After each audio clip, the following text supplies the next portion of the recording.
Emmanuel Biganio, ni meneja biashara wa kanda CRDB Kusini. Leo hii tumekutana hapa TAMCU kwenye mkutano wa 23 mkuu wa chama hichi cha ushirika. Lengo kubwa na furaha yetu ni kwamba tumekuwa sehemu ya wanaokwenda kuandika historia ya kuongeza maendeleo na kuchochea uchumi wa Wanatunduru na majirani zao. Sasa CRDB benki ni rafiki wa mshirika na tangu ianzishwe mwaka hiyo, na ukizingatia kwa sasa meneja wetu au mkurugenzi wetu mkuu mtendaji Dr. Abdulmajid Musa Nsekela, yeye ndio mwenyekiti wa bodi ya tume ya maendeleo ya ushirika nchini. Kwa hiyo ametuwekea wazi kabisa adhima yake na nia yake kuhakikisha kwamba benki yetu inajipambanua vizuri kuwahudumia wanaushirika na kuwapa huduma za kirafiki. Tukianza na eneo la uwezeshaji, tunawezesha hizi union kwa maana ya vyama vikuu vya ushirika pamoja na mkosi zake katika ujenzi wa maghala, na hapa tunatoa kwa riba nafuu kabisa kupitia mfuko ule wa Global Climatic Fund, ambapo maghala yanayojengwa sasa ni maghala ambayo yanatunza mazingira, tunaita sustainable financing. Hiyo inapatikana kuanzia ngazi ya union, tumeweza kufanya kwa union zingine, lakini AMCOS kama mlivyosikia na mtu mmoja mmoja.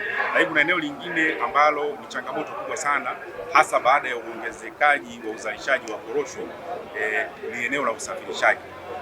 Kwenye usafirishaji tunasaidia union kuweza kupata vyombo vya usafiri, malori, matrekta, maguta, na kulingana na mazingira eneo lililoko, union ama mteja anatakiwa kuchangia 20% tu ya thamani ya chombo, na yeye ndo anakuja na mtu ambaye anamuuzia.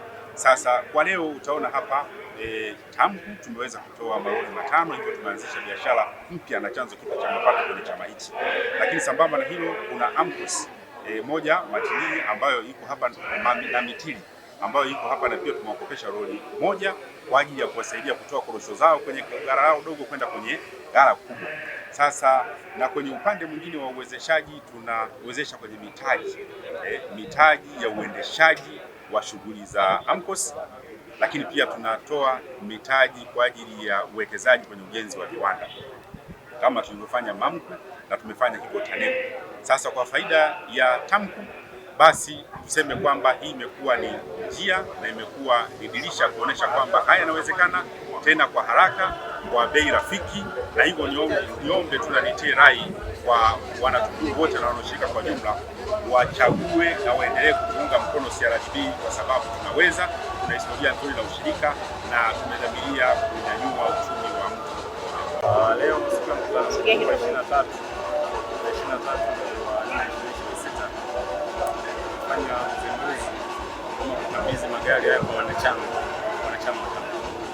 Lakini tu niwaambie kwamba haya magari mwanzo yalikuwa mawili, lakini tangu mwanzo kufuzu yalikuwa magari 5.